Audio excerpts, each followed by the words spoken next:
Astagfirullahaladzim. Astagfirullahaladzim.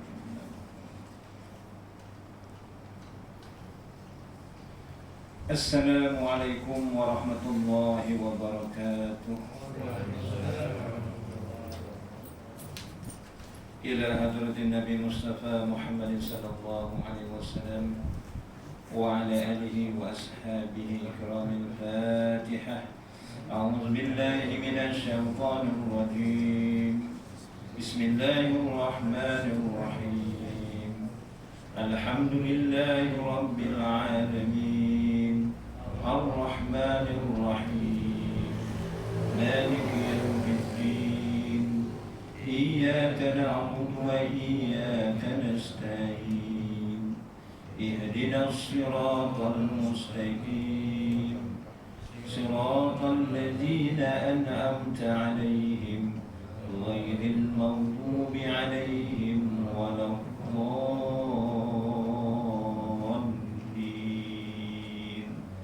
Amin.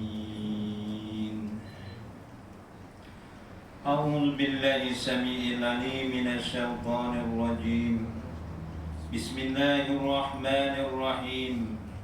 Alhamdulillahi rabbil alamin. Wa bihi nasta'in ala umurid dunya waddin. Wassalatu wassalamu Muhammadin asrafil anbiya'i wal mursalin wa ala alihi wa sahbihi ajma'in.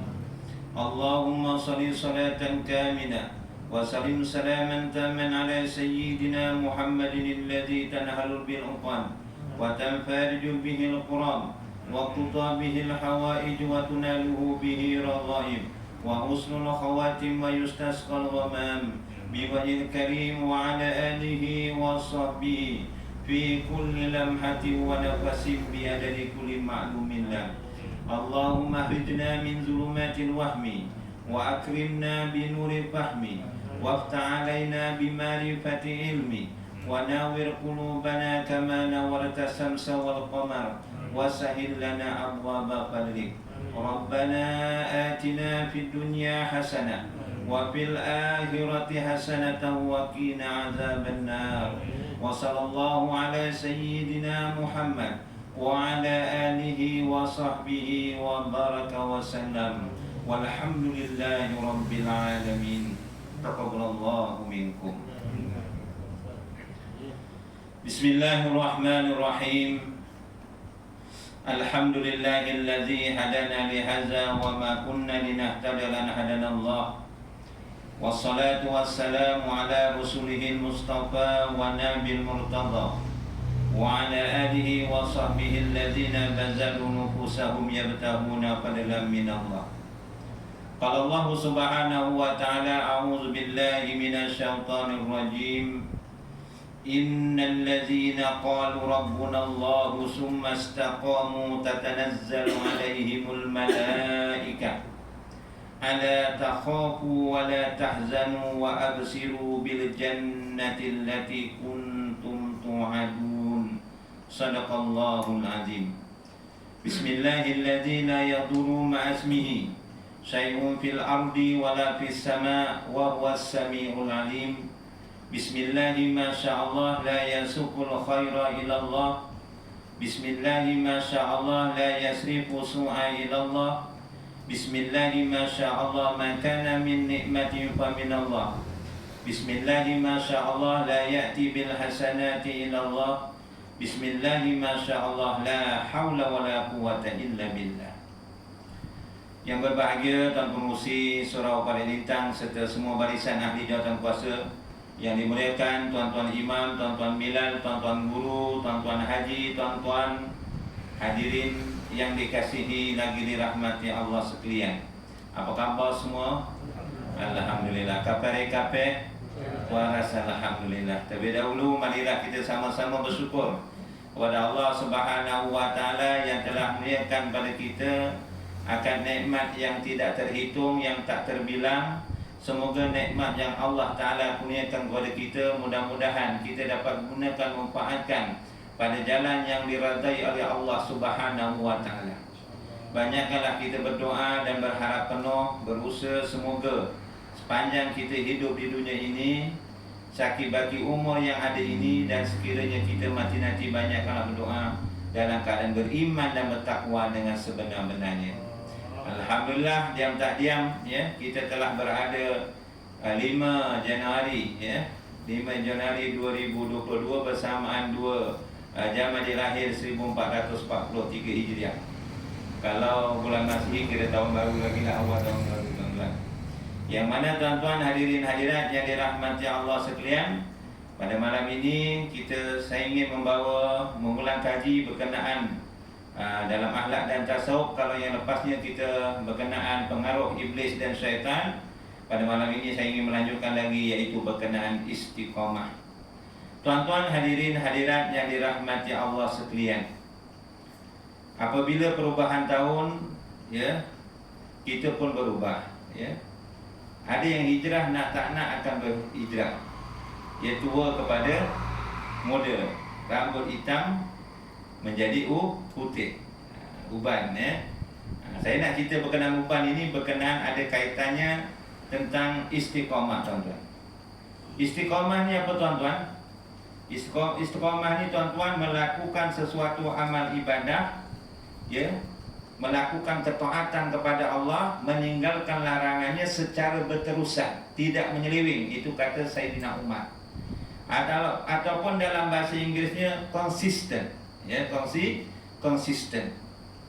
Tuan-tuan, diceritakan Rasulullah SAW ini diriwayatkan dalam kitab Syama'il Muhammadiyah daripada sahabat Nabi Anas bin Malik radhiyallahu anhu telah berkata ya, Anas bin Malik ini ketika waktu kanak-kanaknya dia pun dah hidup bersama Rasulullah, berkhidmat dengan Rasulullah.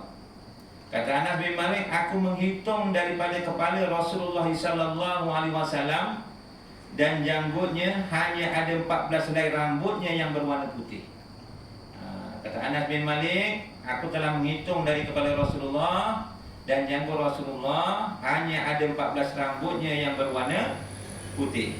Manakala dalam hadis yang lain yang diriwayatkan daripada Abdullah bin Umar ya, Abdullah bin Umar ni tuan-tuan ya, dia meriwayatkan apa dalam hadisnya, innama kana saibun Rasulullah sallallahu alaihi wasallam nahwan min isrina sya'ratan bayda. Abdullah bin Umar berkata, uban Rasulullah hanya lebih kurang 20 helai, diriwayatkan oleh Tirmizi dan Ibnu Majah ya. Kata Anas bin Malik ada 14, kata Abdullah bin Umar ada 20. Itu tak jadi masalah lah tuan-tuan. Yang cuma kita wallahu a'lam, hanya Allah Ta'ala yang mengetahui.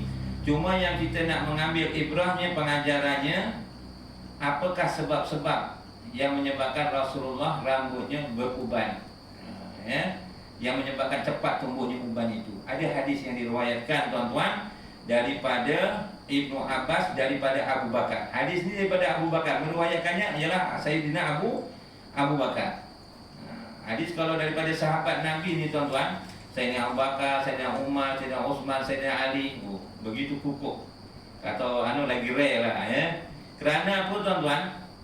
Kalau kita lihat Sayyidina Abu Bakar ni sahabat Nabi yang rapat. Dia pernah menemankan Rasulullah berhijrah daripada Mekah ke Madinah, lebih kurang hijrahnya itu makan masa 25 hari. Sudah barang tentu kehidupan Nabi, apa yang diamalkan oleh Rasulullah, sudah barang tentu Sayyidina Abu Bakar tahu. Bagaimana Rasulullah berjalan, bagaimana Rasulullah berpakaian, bagaimana Rasulullah solat, bagaimana Rasulullah senyum. Sudah barang tentu Sayyidina Abu Bakar tahu kan. Sahabat yang hampir malah bapa mertua Rasulullah. Walau bagaimanapun Sayyidina Abu Bakar ni menghafaz hadis, meriwayatkan hadis berapa banyak? Tak banyak tuan-tuan. Tapi kalau bagi saya banyaklah ya, sebab saya tak hafal hadis. Sayyidina Abu Bakar meriwayatkan hadis 65 hadis. Ya, 65 hadis. Dibandingkan Abu Hurairah ya, sedangkan Sayyidina Abu Bakar lagi dapat. Abu Hurairah berapa hadis yang dia hafal? 5,374 hadis. Abu Hurairah ni, walaupun hidupnya bersama Nabi, dia menyatakan hanya 4 tahun saja, tapi boleh hafal hadis, meriwayatkan hadis sebanyak 5,374 hadis. Manakala Sayyidina Umar pun sahabat Nabi ya, dia menghafal hadis, meriwayatkan hadis sebanyak 312. Tapi Abdullah bin Umar, macam saya cerita tadi, Dia meriwayatkan hadis 2630 hadis. Manakala Saidina Uthman, menantu Rasulullah, salin tikar lagi, 2 kali ambil dengan Rasulullah kan, dia menghafal hadis tak banyak, 72 hadis. Manakala Anas bin Malik, sebagaimana hadis tadi, 2268 hadis. Manakala Saidina Ali, ya, sahabat Nabi, malah ketika kecilnya pun banyak bersama Rasulullah, dia menghafal hadis 332, agak banyak sikit daripada 3 sahabat yang lain tadi ni. Tapi Sayyidatina Aisyah 2210 hadis. Adakah sahabat Nabi Sayyidina Abu Bakar, Sayyidina Uthman, Sayyidina Umar, Sayyidina Ali ni tak tahu berkenaan kehidupan Nabi? Tidak. Sebenarnya keempat-empat sahabat Nabi ni adalah seorang yang pemimpin. Ya, adalah seorang pemimpin. Banyak masanya digunakan sebagai menjalankan tugas sebagai khalifah. Banyak digunakan berjihad. Tapi masa untuk menyampaikan ilmu ni kurang dibandingkan sahabat Nabi yang lain tadi, Abu Hurairah, Abdullah bin Umar, Anas bin Malik, Sayyidatina Aisyah ni banyak anak-anak muridnya. Waktu dia mengajar tu banyak dibandingkan sahabat Nabi tadi ni, banyak menjalankan tugasnya, tupuannya kepada berjihad pada jalan Allah dan tugas pemimpin. Ada kata lagi kenapa dia meriwayatkan hadis tak banyak?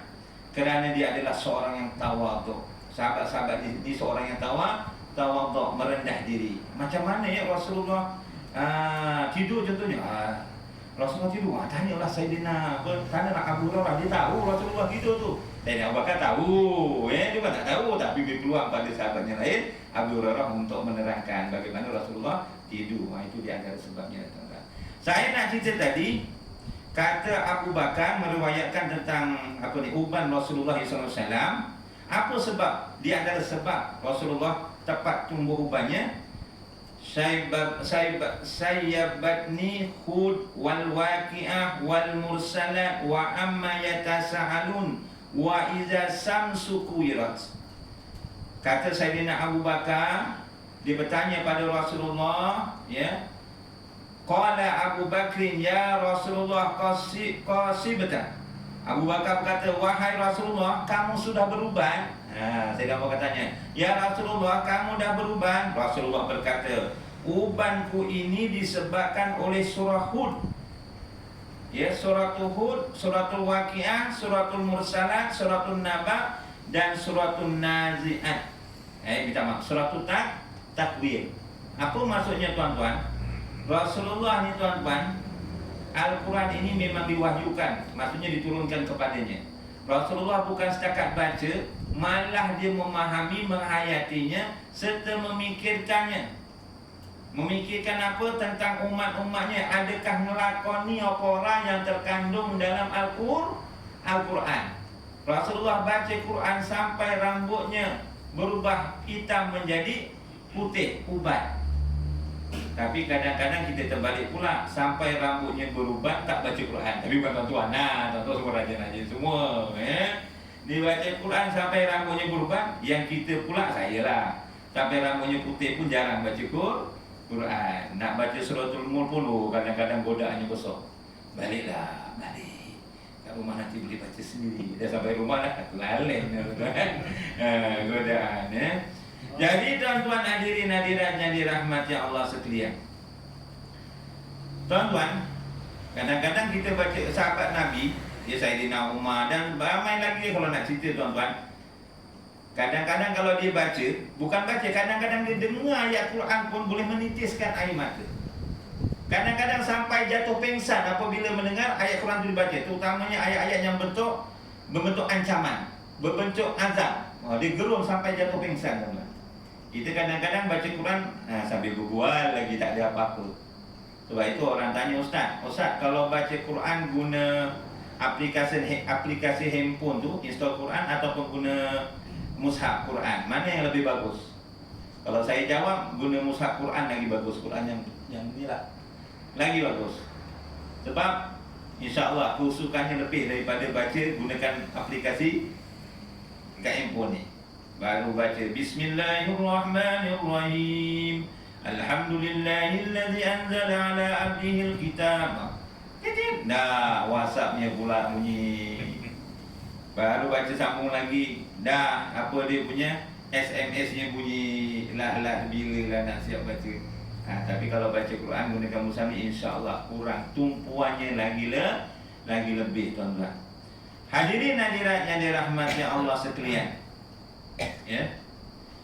Kebaikan pula, apakah contoh ayat Rasulullah, ayat yang menyebabkan Rasulullah memikirkan ayat Quran sampai Rasulullah rambutnya berubah menjadi uban? Di antaranya Rasulullah baca surah Hud ayat 112. A'udzubillahi minasyaitonir rajim. Fastaqim kama umirta wa man taba ma'aka wa la tatkhaw innahu bima ta'maluna basir. Maka tetaplah engkau wahai Muhammad di jalan yang benar. Ayat ini berkenaan istiqomah. Dia menyuruh Nabi Muhammad sallallahu alaihi wasallam supaya tetap istiqomah dalam jalan yang benar yang diperintahkan, dan sebagaimana yang telah diperintahkan padamu dan juga orang-orang yang bertaubat bersamamu, dan janganlah kamu melampaui batas. Maksudnya Rasulullah memikirkan umat-umatnya. Adakah dia tetap jalan yang benar? Adakah dia segera bertaubat? Dan Rasulullah takut umat-umatnya melampaui batas, melanggar undang-undang yang ditetapkan oleh Allah. Rasulullah memikirkan pada umat-umatnya. Ya, ketika dia baca ayat suci Al-Quran, begitu sayangnya Rasulullah kepada umat-umatnya. Jadi tuan-tuan hadirin hadirat yang dirahmati Allah, jadi istiqomah ni hendaklah kita amalkan dalam kehidupan seharian. Apabila disebut uban ni tuan-tuan, ya, uban ni dia ada antara kelebihannya tanda mengingatkan, peringatan daripada Allah. Tumbuh uban ni peringatan daripada kita. Jangan malu pula kalau rambut dah beruban. Termasuklah yang cakap ni, ya. Itu menandakan kubur semakin dekat. Lagi-lagi kalau rumahnya dah dekat dengan kubur, depan atau belakang, ya. Selain daripada itu, dalam hadis Nabi sallallahu alaihi wasallam ada menyatakan, ya, berkenaan uban ini tuan-tuan, yang mana Rasulullah ada bersabda dalam hadisnya tuan-tuan, daripada Amru bin Su'aib, daripada bapanya, daripada datuknya, berkata Rasulullah SAW telah bersabda, la tantiqu sayba ma min muslimin yasibu saybatan fil Islam illa kanat lahu nuran yaumal qiyamah. Jangan malulah tuan-tuan kalau rambutnya beruban, kerana Rasulullah berkata apa? La tantibu sayba, jangan kalian mencabut uban. Mencabut uban, maksudnya bukanlah haram, ya. Jumhur ulama menghukumkan makruh, ya, cabut. Kalau gunting lain, gunting dengan cabut beza. Kita gunting rambut gunting, bukan cabut kan. Kalau gunting tu hukumnya haruslah. Kalau cabut ni, kalau kita cabut hukumnya, dia menyatakan hukum yang kuatnya adalah makruh. Ya, makruh ni dibuat tak dapat apa-apa, tinggalkan dapat pahala. Ya, kerana apa? Kerana tidak ada seorang Muslim yang mana tumbuh padanya selai uban. Rupanya rambut yang beruban tu, selai rambut dekat kepala kita telah beruban di dalam Islam, melainkan uban tersebut akan menjadi apa? Nurai yaumal qiyamah, akan menjadi cahaya buatnya pada hari kiamat telah. Rambut uban ni besok, ya, semakin banyak helai yang putih beruban tadi ni, makin banyaklah cahaya besok, menjadi cahaya di akhirat kelak. Dalam hadis yang lain ada menyatakan dalam riwayat Abu Daud, la tantibu sayba ma min muslim yasibu saybatan fil Islam illa kataballahu lahu biha hasanatan wa hatta anhu biha khati'ah. Tidak ada seorang Muslim yang mana tumbuh padanya sehelai uban di dalam Islam, melainkan Allah akan menuliskan untuknya dengan uban tersebut satu kebaikan, dan Allah akan memandangkan kesalahannya dengan uban tersebut. Tumbuh satu uban, satu kebaikan, satu kebajikan, diampunkan satu kejahatan, terutamanya dosa-dosa yang kecil. Jadi tuan-tuan hadirin hadirat, itu berkenaan ubanah. Saya nak cerita tadi berkenaan ayat Quran yang Rasulullah baca berkenaan istiqomah, ya. Jadi istiqomah ni tuan-tuan, kita beramal ibadat tuan-tuan, ya, kita hendaklah istiqomah kepada Allah Subhanahu wa taala. Apakah kebaikan-kebaikan kalau kita istiqomah dalam beribadah? Apa kebaikannya? Apa faedahnya? Faedahnya yang pertama tuan-tuan, orang yang istiqomah dalam melakukan amal ibadah, walaupun dia dah tak mampu nak melaksanakan amal istiqomah yang setiap hari dia buat tu dah tak mampu, contohnya sakit atau sebagainya, meter pahalanya terus berjalan. Maksudnya begini tuan-tuan, tuan-tuan ni dah boleh pergi umrah, tapi akhir ni macam dia tunggu lagi kan, sebab ada wabak semakin COVID-nya semakin meningkat. Contohnya lah tuan-tuan,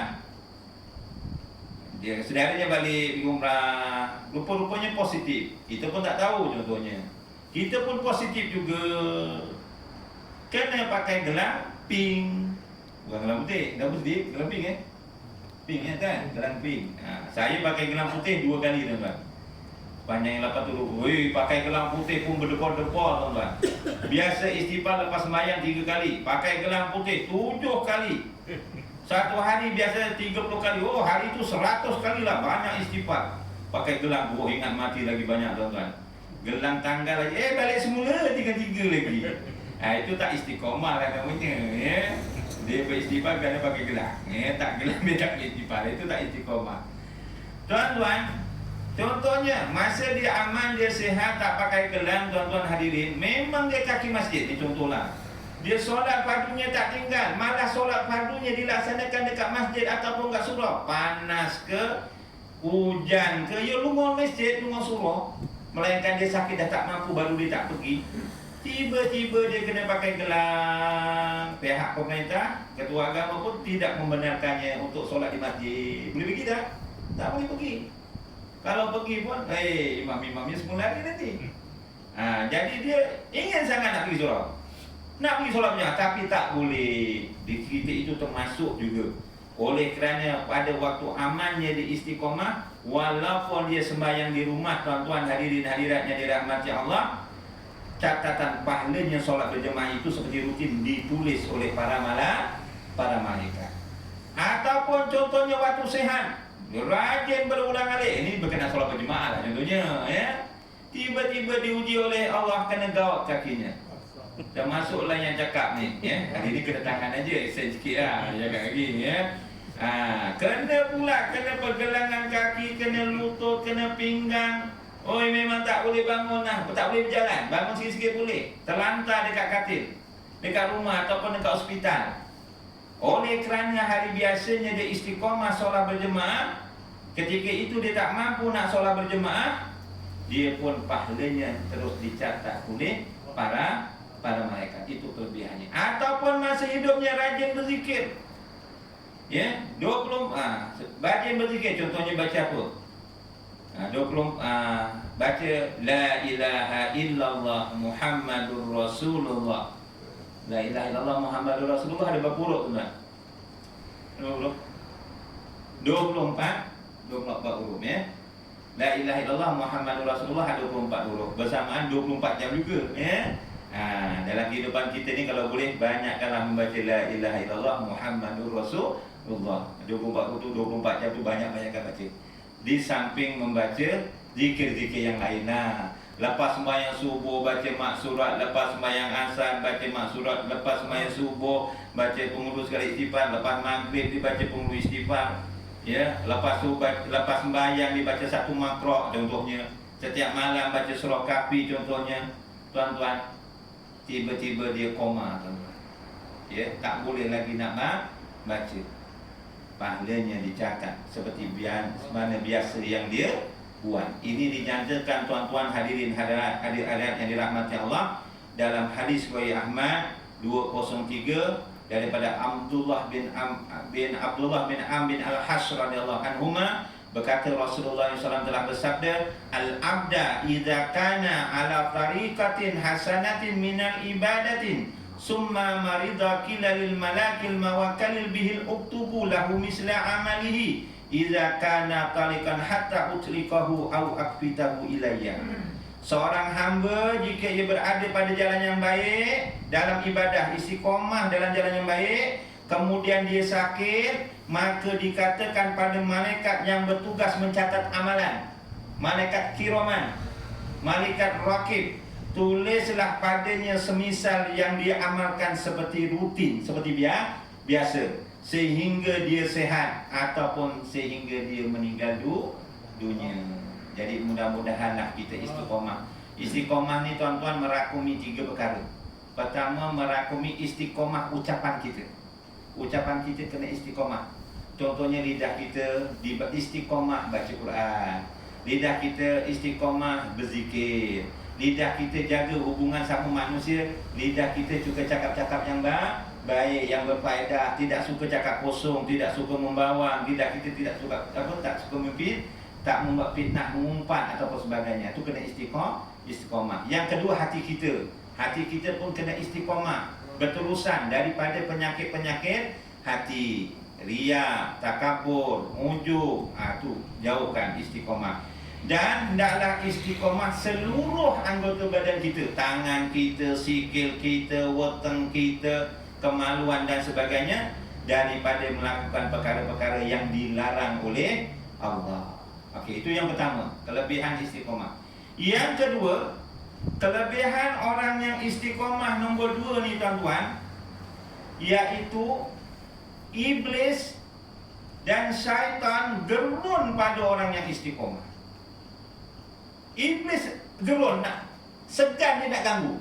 Solatnya tak tinggal, zikirnya tak tinggal, salah sikit aja astagfirullahaladzim, kesandung sikitnya bismillahirrahmanirrahim, tanggalkan baju bismillahirrahmanirrahim. Ya, nak tidur dia ambil wuduk, istiqomah. Kita kalau nak tidur ambil wuduk tuan-tuan, ada malaikat yang ditugaskan duduk kat kepala kita. Dia kata, ya Allah ampunkanlah dosa hamba-Mu ini, ya Allah ampunkanlah dosa hamba-Mu ini, daripada dia tidur sampai bangun tidur. Orang liren-liren, kalau dia tidur pukul 11, bangunnya pukul 4, malaikat tu kat kepala kita doakannya, ya Allah ampunkanlah dosa hamba ini, ya Allah ampunkanlah dosa hamba ini. Dia tidur dalam keadaan suci, tapi dalam keadaan berwuduk lah dia tidur di situ. Tapi kalau yang perempuan pula tuan-tuan, ini tak ada perempuan kan, kalau isinya nak ambil wuduk, ambil lah. Tapi kalau abangnya dah dekat, jangan ditolak pula. Ini kadang-kadang isinya dah mau ceramah, ambil wuduk tidur. Dia nak tidur pakai ambil wuduk, siap tidur pakai terkung lagi. Aduh, suaminya pula ada kencing manis. Ini masuk TV ke tak ya? Makan ubat banyak sangat, dia tak tentu ya keinginan tu. Hujan-hujan pula. Sekali dekat aja, istrinya pakai apa? Pakai terkung. Pakailah, dah ambil wudu pakai baju kelawar ke baju apa, tak ada masalah. Nak suami, ini kat macam malam Muzdalifah lah, pakai terkung. Sekali suami nak dekat, wudu. Wah, suami dia marah. Wudu. Akhirnya teng guling jatuh dekat katil. Katil ni katil kecil, bukan katil yang besar tu. Jatuh. Jangan untuk ibu-ibu walaupun ambil wudu tak tidur sunat. Melayan orang tua tu memang tua. Suaminya wajib ya, melayan tua wajib. Nak ambil wudu dah batal tak pula dapat pahala. Melayan suami lagi dapat pahala. Jangan mempertahankan wuduk melawan suami, malah nanti dimurkai oleh Allah. Okey. Tuan-tuan hadirin hadiratnya dirahmati Allah sekalian. Okey. Seterusnya tuan-tuan, gerun, maksudnya setan yang gerun. Kerana apa tuan-tuan? Dalam surah Al-Hajj ya dinyatakan dalam ayat suci Al-Quranul Karim menunjukkan tuan-tuan yang suka digoda ya, menyedukkan setan ni, iblis gerun pada orang yang beramal ibadah istiqomah. Dinyatakan dalam surah Al-Hajj ayat 39, A'udzubillahi minasyaitonir rajim. Qala rabbi bima akhwaytani la uzayyinanna lahum fil ardi wa la ukhwiyannahum ajmain. Iblis berkata apa? Banyak-banyak makhluk yang berani menyalahkan Tuhan siapa? Iblis. Iblis berkata apa? Qala rabbi bima akhwaytani. Iblis berkata apa? Wahai Tuhanku, kerana engkau engkau telah menjadikan aku sesat. Iblis menyalahkan Tuhan dengan sebab engkau lah Tuhan aku sesat. Tapi ada lagi syaitan yang lebih teruk daripada syaitan yang tak nampak. Iblis ni yang tak nampak. Tapi ada syaitan yang nampak lebih teruk daripada iblis. Musuh kita yang keempat, iaitu manusia yang berpangaikan syaitan. Contohnya apa? Fir'aun. Dinyatakan dalam surah An-Nazi'at ayat 24, faqala ana rabbukumul a'la. Fir'aun berkata apa? Aku adalah semulia-mulia Tuhanmu. Fir'aun, raja Mesir yang zalim, bukan dia takat tak beriman pada Allah dan tak beriman pada Rasul yang diutuskan Allah. Malah Fir'aun ni, dia mengaku dirinya sebagai Tuhan. Diceritakan syaitan dengar Fir'aun cakap macam tu, pengsan. Syaitan ni dengan dua ayat dia kan, syaitan ni pengsan dia, pitem. Kenapa? Kaget dia lo Fir'aun ni. Kok terung banget kau ikut Fir'aun ni. Wong mabur yo ora iso kok ngaku Tuhan. Kau ni terbang pun tak boleh. Kok ngaku Tuhan? Aku ki nakal juga. Engkar juga tapi orang kaya Riko. Tapi tak jauh lah. Aku kalau orang mau taat atas perintah Allah kan sujud Nabi Adam. Wong aku ki dijadikan daripada api, Nabi Adam daripada tanah. Aku lebih hebat. Tanah pula berbilang jenis tanah berbaru. Aku daripada api. Lepas tu aku dijadikan lebih dahulu daripada Nabi Adam. Iblis ni dijadikan lebih dahulu daripada Adam. Aku lebih tua. Patutnya Nabi Adam yang sujud pada aku. Pokok pangkalnya itu perintah Allah. Kenapa tak patuh? Tapi aku taklah seteruk engkau, wahai Fir'aun. Taklah sampai peringkat aku mengaku sebagai Tuhan. Jadi tuan-tuan hadirin hadirat yang dirahmati Allah, ayat seterusnya iblis, sebab tu sifat yang tertua penyakit hati apa dia? Sifat yang tertua penyakit hati, sombong. Sombong. Iblis ni apa? Sombong. Fir'aun tak nak menyembah Allah sebab apa? Sombong. Jadi kita jangan sombong. Sombong dengan sebab gelaran. Ada pangkat datuk. Tak payah datukkan sendirilah, haji je. Kadang-kadang ni duga tuan-tuan. Tapi bukan tuan-tuan ya. Tuan-tuan tidak semua bagus-bagus. Ini tak ada kaitan yang hidup ataupun mati. Jangan ambil hati tau. Dapat surat jemputan. Kan tu di sekolah malam ni banyak surat jemputan hari Sabtu. Namanya tak ditulis haji. Ditulis Muhammad Kamal bin Munasir. Bisa orang tak lumah. Sowek lepuh ketong sampah. Kenapa Pak Mu kan dilebur ketong sampah? Kajinya orang ditulis. Masanya semua kaji murah. Aku sampai ngedol kebun kabeh lho. Kok orang ditulis? Jangan. Ada bakat datuk. Orang tak tahu dipanggil wak aja contohnya. Jangan sombong. Ya, sebab apa? Apa yang kata orang tua, apa yang ada pada gelaran akhir kita, Allah yarham. Betul. Kalau kita ada kendaraan yang mewah, Audi EX70 je lah, tak payah cerita yang mahal. Jangan sombong. Kendaraan akhir kita adalah ben jenazah. Ya. Apa yang ada pakaian indah. Pakaian kita, jubah kita beli dekat Maroko, Turki. Terus pakai apa? Istanbul contohnya. Baru gini. Jangan bangga. Pakaian akhir kita adalah kain kapan. Apa yang ada pada maliga yang indah? Sawitnya mahal, bumbungnya bisik baik, dirobohkan, ditinggikan, tukang melengkung-melengkung. Jiran sebelah pucu-pucu tak ditolong. Dia contoh, duit mana selalu rantak lah. Aku sing tadi juga kayu malu ya. Tapi jangan lupa, maliga yang akhir kita adalah liang lahat kubur.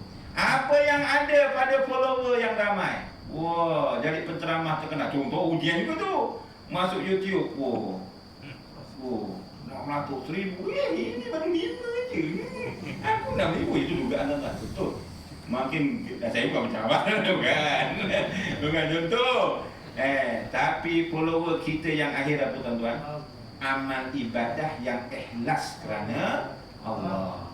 Sebab itu tuan-tuan, dalam ayat ni, wala ukhwiyannahum ajma'in, Iblis memang dah berjanji pada Allah, pada Tuhan, dia akan menggoda keturunan Nabi Adam.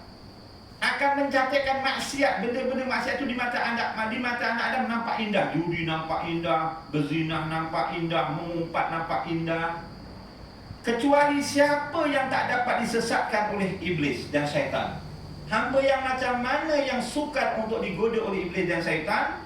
Illa ibadika minhumul mukhlasin, kecuali hamba-hamba engkau yang beramal ibadah ikhlas semata-mata kerana Allah. Itu yang payah tuan-tuan.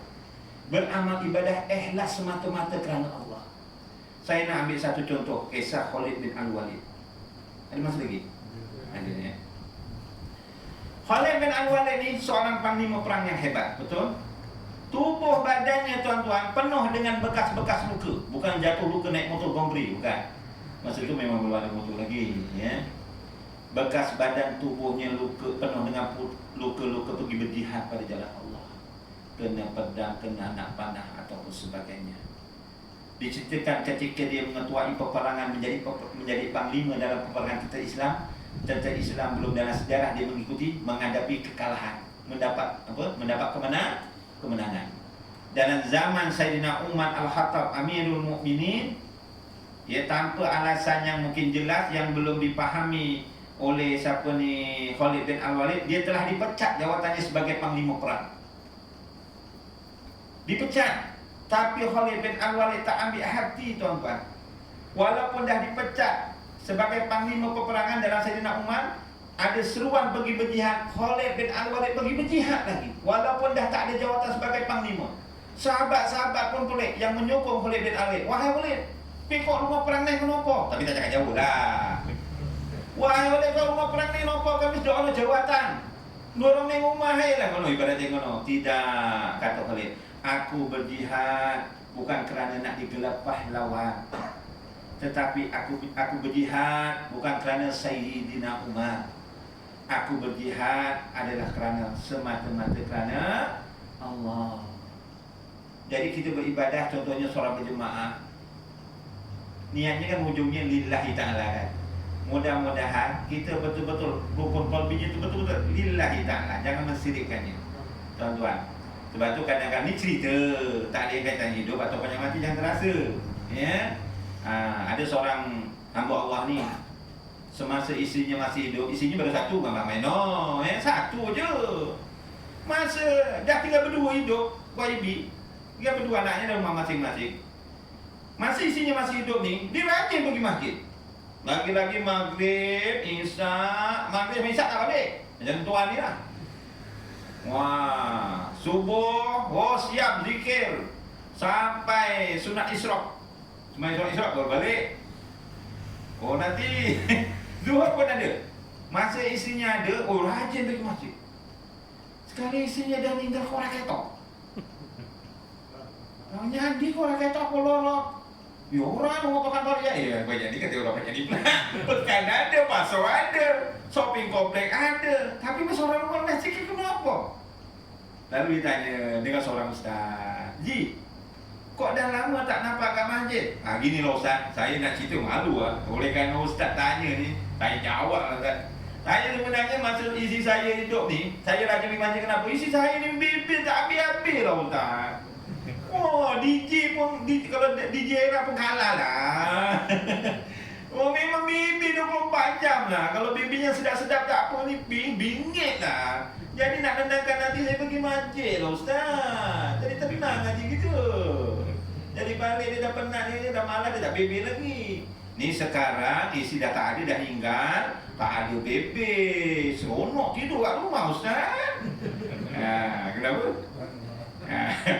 Dari segi kenapa tak istiqomah dia. Isinya ada, dia istiqomah. Isinya tak ada, tak istiqomah. Sebab niatnya kerana nak bebas, dia berbebel isinya. Ataupun ni tak ada kaitannya, ya. Tak ada kaitannya siapa-siapa.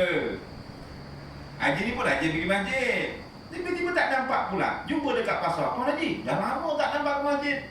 Siapalah kita. Suaranya lepas, orang dah tak suka kita. Datang puasa pun, satu pun tak dilantik. Memang tak suka kita. Setidak-tidaknya komisi kira-kira ni langsung aku tak dilantik, macam tak dihargai. Dah lah cukup aku pergi suruh Pak Katu je. Jangan. Tengok oleh memang itu tu kita saya. Oleh kerana walaupun dipecat dia terus pergi berjihad. Jadi niat tu ikhlas semata-mata kerana Allah. Sebab tu ibaratlah kata orang tua, walaupun kita tak handsome, seperti kita tanam batang ubi dekat tanah. Tanam batang ubi dekat tanah, ada buah ubi. Tanah gambut. Ubinya warna apa kulitnya? Warna hitam, ya. Tapi dia punya isi warna apa? Warna putih. Ya, mudah-mudahan nanti kita putihlah, bersih daripada penyakit-penyakit hati. Okey.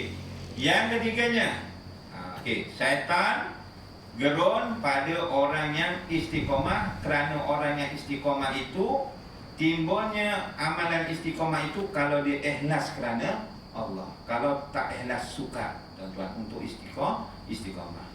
Seterusnya, apakah tanda-tanda orang yang istiqomah? Apa tanda-tanda? Tanda-tanda faham ya tuan-tuan? Kalau orang mengantuk, apa tandanya? Matanya merah.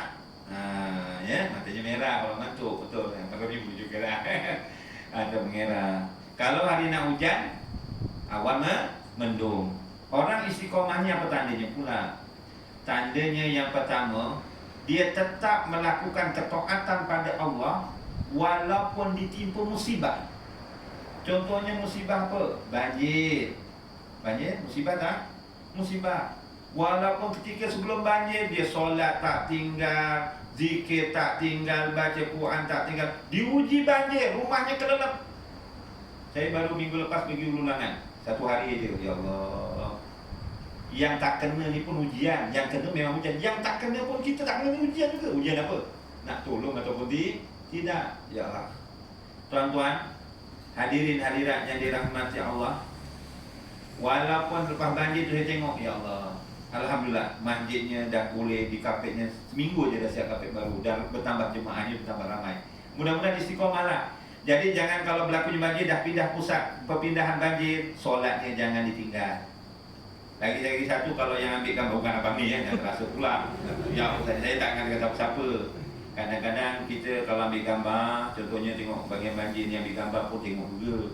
Dia ketika banjir, solat kena jaga, aurat pun kena jaga. Dan kita kena cakap baik. Mungkin yang tak tutup aurat tu, dia nak menyelamatkan diri, air begitu pantas, nak cari tudung, cari baju tak jumpa. Itulah yang ada, macam mana kan? Kita pula senang-senang ambil gambar, hantar sana sini, tanpa izin.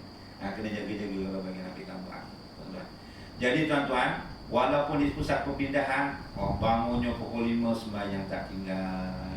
Ni kadang-kadang tak pusat perpindahan orang sini, ini orang Kutub Utara yang tak ada orang. Dah lah diuji dengan banjir, bangun tidurnya pukul 9 pagi. Dia susah dia tak istiqomah. Ataupun diuji sakit, badannya ada wayang, kakinya kena simen, ya, tak sembahyang. Padahal masih ingat lagi, bukan koma. Kalau koma dah tak wajib lah, masih berakal lagi, dia wajib sembahyang. Patutnya yang jaga tu mengingatkan pesakit sembahyang. Ni kadang-kadang kawan saya jaga, sebelum PKP tu jaga bagian tu, membimbing orang-orang sakit dengan solat. Yang sedihnya Ustaz, yang jaga orang sakit ni main gepeng ni. Yang sedihnya yang jaga pun tak sembahyang kadang-kadang. Patutnya yang jaga tu sembahyang, ingatkan, tolong yang sakit tu ingatkan sembahyang. Ya, kalau tak mampu ambil wuduk, bantu dia ambil wuduk. Kalau tak boleh wuduk, tayamum. Kalau tak boleh sembahyang berdiri, sembahyang duduk. Duduk tak boleh, baring. Mungkin mengiring tak boleh, gunakan isyarat. Isyarat pun dah tak boleh, tangan tak boleh, kepala tak boleh, gunakan hati.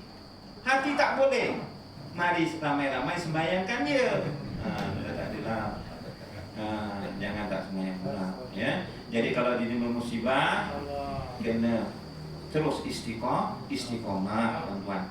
Ataupun diuji, tuan-tuan, hadirin hadirat yang dirahmati. Saya nak ambil satu contoh Nabi Allah Ayub lah, tuan-tuan, ya. Nabi Allah Ayub alaihissalam ni, tuan-tuan, hartanya banyak. Pada permulaannya, untanya, kambingnya, lembunya, berlembah-lembah, memang banyak bilangannya. Anaknya pun ramai. Ada yang cerita dengan riwayat ada 14 orang anak. Ada yang menceritakan sebuah riwayat 12 kali bersalin, 12 kali kembar, wallahu a'lam. Ya, hanya Allah Taala yang mengetahui. Ada 3 orang isterinya. Walaupun hartanya banyak, anaknya ramai, tapi Nabi Ayub kenteng, istiqomah solat. Ya, istiqomah mengingati Allah, berzikir istiqomah. Sehingga iblis cemburu melihat kehebatan Nabi Ayub alaihissalam. Dia jumpa pada Tuhan, wahai Tuhan, Nabi Ayub tu dia kuat beribadah kerana dia banyak harta, kerana anaknya ramai, dia bahagia. Cuba kalau dia tak banyak harta, keluarganya tak bahagia, dia tak istiqomah lah dia sembahyang, dia tak bahagia nak berzikir. Allah Ta'ala beritahu, wahai iblis, aku sesungguhnya lebih mengetahui akan hamba-hambaku. Lalu kata iblis, izinkan aku untuk menduga Nabi Ayub alaihissalam. Diceritakan, dibenarkan. Iblis pun pergi tepi lautan. Kita baca ajaran kita dulu tu masih. Dia pergi lautan kan. Iblis ni tempat tinggalnya utama dekat mana? Dekat atas air kan. Dia panggil, "Woi, konco-koncoku." Tapi tak cakap macam tu lah. "Mari sini datang. Aku nak goda Nabi Ayub sebagaimana aku buat Nabi Adam keluar daripada surga." Oh, datang konco-konco ni kat teko. Nganu Nabi Ayub. Diceritakan, diuji apa Nabi Ayub? Segala ternakannya, kambing ni, unta ni, lembu ni, mati gelimpangan kabeh. Mati gelimpangan kabeh. Tapi Nabi Ayub tetap sembahyang. Nabi Ayub terus berzikir lagi kuat. Kalau kita belum tahu lah tuan-tuan, bela kambing 40 ekor, tiba-tiba nak pergi surau 2 ekor mati. Apa ada lelesan? Kamu wes azan pisang mai. Nunggu surau bang, kambing ini mati loh nyamon. Ah, wes getak-getak namanya. Wes orang ngomong maghrib. Itu baru 2 ekor, ini semua kabeh mati. Iblis kata, oh iblis tak putus asa. Dibunuh anak-anaknya oleh iblis. Tengah makan dekat satu rumah saudaranya, ada yang tengah-tengah kacauan, ada yang tengah minum, digoncang rumahnya. Anak Nabi Ayub mati semua, meninggal dunia semua.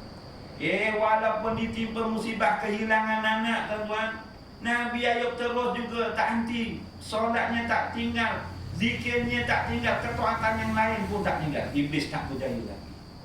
Lalu ketika dia solat, ditiup di angin, ditiup oleh iblis di hidungnya, ke mana itu, badannya mula memberat, ya, memberat. Kemudian kulitnya, tuan-tuan, banyak dengan darah bercampur nanah.